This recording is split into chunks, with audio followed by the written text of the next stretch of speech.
Warm welcome to my channel. दोस्तों, अगर आप मेरे चैनल पर नए हो और आपने मुझे अभी तक सब्सक्राइब नहीं किया तो मुझे सब्सक्राइब करना ना भूलें, क्योंकि आपका सब्सक्रिप्शन ही है जो मुझे एनकरेज करता है ताकि मैं आपके लिए नया-नया वीडियोस लाता रहूं। दोस्तों, अगर आप मेरे चैनल पे नए हो, आपने मेरे पुराने वीडियोस को नहीं देखा है तो आप देख सकते हो कि मैं जनरली फेयर वैल्यू या इंट्रिंसिक वैल्यू इस पे काफ़ी सारे वीडियोस बनाता हूँ। एंड इससे पहले मैंने शायद 40-50 कंपनियों पे इंट्रिंसिक या फिर फेयर वैल्यू के रिलेटेड वीडियोस बनाए हैं। तो बेसिकली ये फेयर वैल्यू और इंट्रिंसिक वैल्यू से आप क्या समझते हैं?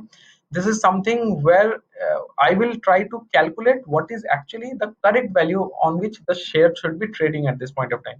तो फेयर वैल्यू या फिर इंट्रिंसिक वैल्यू का ये जो फॉर्मूला है, कैलकुलेशन है, ये सिंपल मैथमेटिकल कैलकुलेशन है। एंड इसके लिए हम बेंजामिन ग्राहम का फॉर्मूला यूज करते हैं, जिसको हम फादर ऑफ शेयर मार्केट मानते हैं। सबसे पहला जो किताब था उन्होंने लिखा था शेयर मार्केट पे।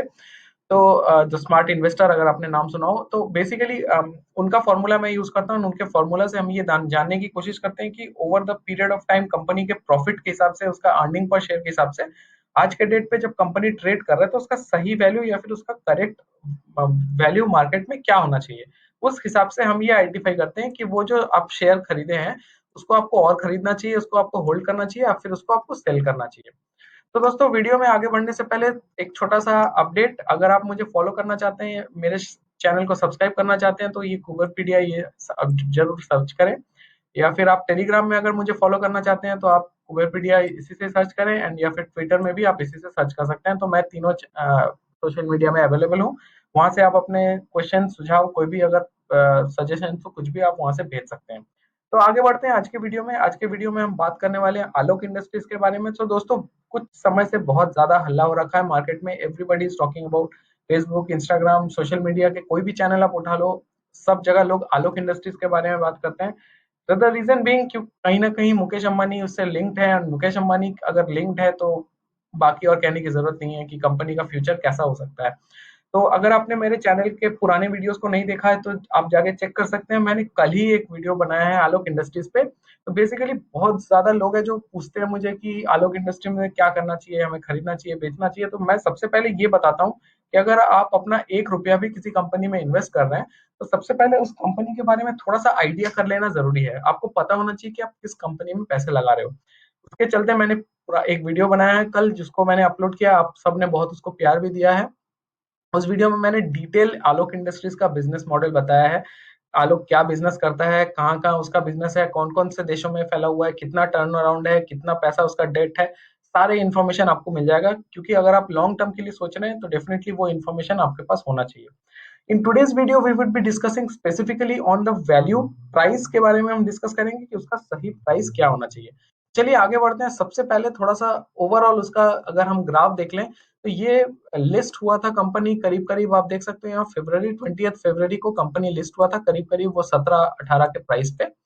वहां से वो डिप होता होता होता होता कम से कम वो 4 से 5 रुपए के प्राइस पे वो नीचे आया था, जहां पे लोगों को लग रहा था कि ये शायद जीरो हो जाए। बट वहां से जो इसने अप मूव लगाना स्टार्ट किया है, वो जाके फाइनली रुका था 50 रुपए पे। तो बेसिकली अगर किसी ने यहाँ पे शेयर खरीदे होते तो 5 रुपए का शेयर उसको 50 रुपए में मिले, तो इट्स लाइक ऑलमोस्ट आपको फिर 10 टाइम्स रिटर्न, माने आप परसेंटेज में अगर आप देखो तो 1000 टाइम्स, 1000% आपको उसको उसने बना के दिया। बट 50 पे पहुंचने के बाद पे आप देख सकते हो बहुत ज्यादा यहाँ पे एक अचानक से प्रॉफिट बुकिंग नजर आया। उसके बाद से कंटिन्यूअसली इसमें एलसी लग रहा है। तो इससे पहले ये हो रहा था कि लोग खरीद नहीं पा रहे थे क्योंकि कंटिन्यूअसली अपर सर्किट लग रहा था। अभी लोग बेच नहीं पा रहे हैं क्योंकि कंटिन्यूअसली लोअर सर्किट लग रहा है। बट ये वीडियो बनाने का मकसद यही है कि ये जानना कि अभी जो लोअर सर्किट लग रहा है, दैट मीन्स काफी शेयर्स अवेलेबल है मार्केट में। हमको आपको अभी क्या शेयर उठा लेने चाहिए, ये क्या सही रेट है खरीदने का। तो आगे बढ़ते हैं, चलिए वीडियो का थोड़ा सा फंडामेंटल्स देख लेते हैं। सबसे पहले अगर शेयर के बारे में हम देखें, 52 वीक हाई लो मैं नहीं देखूंगा, क्योंकि 52 वीक एक्चुअली एप्लीकेबल नहीं है। शेयर अभी लॉन्च हुआ है, ये 4-5 महीने ही हुआ है। तो उसका यहाँ जो वैल्यूएशन शेयर का बताता है, तो यहाँ पे ये 52 वीक हाई लो का कोई पैरामीटर का मतलब नहीं है।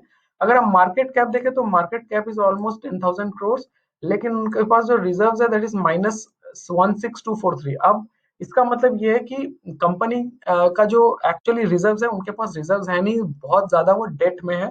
एंड अगर आप डेट भी देखो तो 19,000 का उनका डेट है। तो अल्टीमेटली अगर आप देखो लॉन्ग रन में अभी तो ये ट्रेड हो रहा है कंपनी आलोक इंडस्ट्रीज के नाम पे, बट ये कंपनी बिजनेस में काफी साल से 15-20 साल पुराने जो उसका बिजनेस है वो टेक्सटाइल बेस्ड बिजनेस है, that is established and it's a long, बहुत पुराना बिजनेस है। उस बिजनेस का अभी करंट सिचुएशन अगर हम देखें तो मार्केट में 19,000 करोड़ का उसका डेट है। तो अगर फंडामेंटली देखो तो कंपनी की हालत बहुत ही खराब है। फ्रैंकली स्पीकिंग कंपनी में कुछ है नहीं। कोई भी अगर नया इन्वेस्टर आए वो कंपनी का फंडामेंटल उठाए तो सबसे पहले वो ना ही बोलेगा इसमें पैसे लगाने का।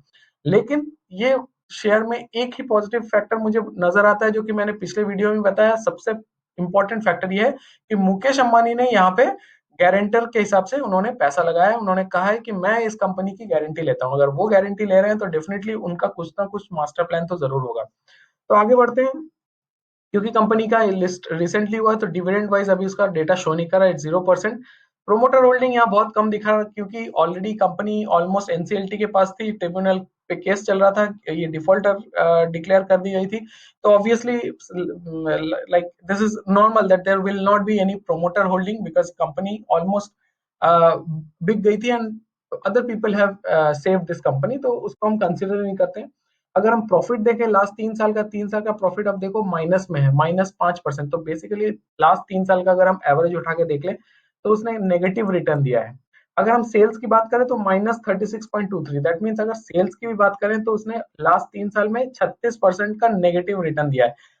तो आप देख सकते हो दोस्तों, अल्टीमेटली अगर हम ओवरऑल कंपनी के बारे में देखें आज के डेट पे, आप भूल जाओ कि मुकेश अंबानी ने पैसे लगाए हैं। अगर हम उस फैक्टर को साइड लाइन करें, उसको फैक्टर इन ना करें, तो कंपनी का फंडामेंटल बहुत ही खराब है। कंपनी में पॉजिटिव्स कुछ नहीं नजर आ रहे हैं, कंपनी में बहुत ज्यादा डेट है, कंपनी का प्रॉफिट नहीं है, कंपनी में सेल्स नहीं है। तो overall it it looks very scary, company का सिचुएशन बहुत ही गड़बड़ है।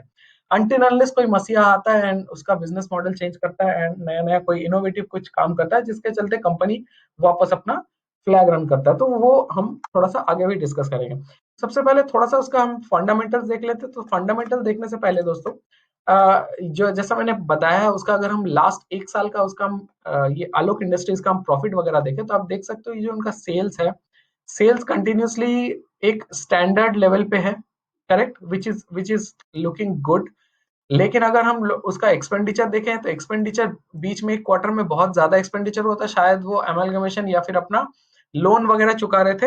लेकिन नेट प्रॉफिट की अगर हम बात करें तो आप देख सकते हो पिछले साल उनका नेट प्रॉफिट एक बार नेगेटिव, फिर से एक बार प्लस, वो भी बहुत ज्यादा प्लस, फिर से नेगेटिव, फिर से नेगेटिव, फिर से नेगेटिव। तो अल्टीमेटली कोई हिसाब नहीं है, कोई पैटर्न नहीं है, कभी बहुत ज्यादा फायदा होता है, कभी बहुत ज्यादा लॉस होता है। तो आपको समझ में आ रहा है, तो इसका बिजनेस मॉडल बहुत ही गड़बड़ है। कोई ठीक ठिकाना नहीं है इसमें क्या हो रहा है क्या नहीं हो रहा है, लेकिन इसमें थोड़ा सा न्यूट्रलाइजेशन की जरूरत है। तो ये मैं स्क्रीनशॉट्स आपको इसीलिए दिखा रहा हूँ तो आपको एक आइडिया हो कि कंपनी का परफॉर्मेंस कैसा है। लेकिन आप ये जो डेटा आपके सामने है, अकॉर्डिंगली इस डेटा को उठा के आप रिसर्च करना चाहो तो आपके सामने कुछ नजर आएगा ही नहीं, बिकॉज इसमें कोई पैटर्न ही नहीं नजर आता है। ठीक है ना। अगर हम प्रोमोटर होल्डिंग की बात करें, जैसा मैं कह रहा था, इसमें जो प्रोमोटर होल्डिंग है ओवर द टाइम कंटिन्यूअसली कम ही हो रहा है। एंड अगर हम फॉरेन इन्वेस्टर्स की बात करें तो फॉरेन इन्वेस्टर्स ऑलमोस्ट है ही नहीं, 1% के करीब है। डोमेस्टिक इन्वेस्टर्स बहुत है इसमें, लोकल इंडिया के इन्वेस्टर्स लोगों ने बहुत इसमें पैसा लगा के रखा हुआ है। म्यूचुअल फंड या फिर इंश्योरेंस कंपनी में इनका होल्डिंग ही नहीं है, कोई भी म्यूचुअल फंड में इनका एक भी शेयर नहीं है, नो। एंड अगर हम नॉर्मल आप जैसे मेरे रिटेल इन्वेस्टर्स की बात करें तो रिटेल इन्वेस्टर्स के पास बहुत ज्यादा शेयर्स रखा हुआ है इसका आज के डेट पे, विच इज ऑल्सो पहले 59 था, 61 था, 72 हुआ, उसके बाद से कम 30% का रिडक्शन आया। तो लोगों ने अपना पोजीशन काफी ज्यादा छोड़ दिया है। सबसे ज्यादा चिंता वाली बात यह है कि इसका जो प्लेज शेयर्स है, प्लेज शेयर्स क्या होता है? प्लेज शेयर्स वो होता है कि कभी कंपनी अपना बिजनेस बढ़ाने के लिए या फिर अपना कंपनी बिजनेस को कंटिन्यू रखने के लिए वो क्या करती है, मार्केट से पैसा उठाती है। एंड जो कोई भी फाइनेंशियल इंस्टीट्यूट या फिर बैंक कहीं से भी when they are actually taking that money, they need to give some guarantee. आप भी कभी पर्सनल लोन या फिर होम लोन या फिर कुछ भी आप लोन वगैरह लेते हो तो आप किसी चीज की गारंटी रखते हो, राइट?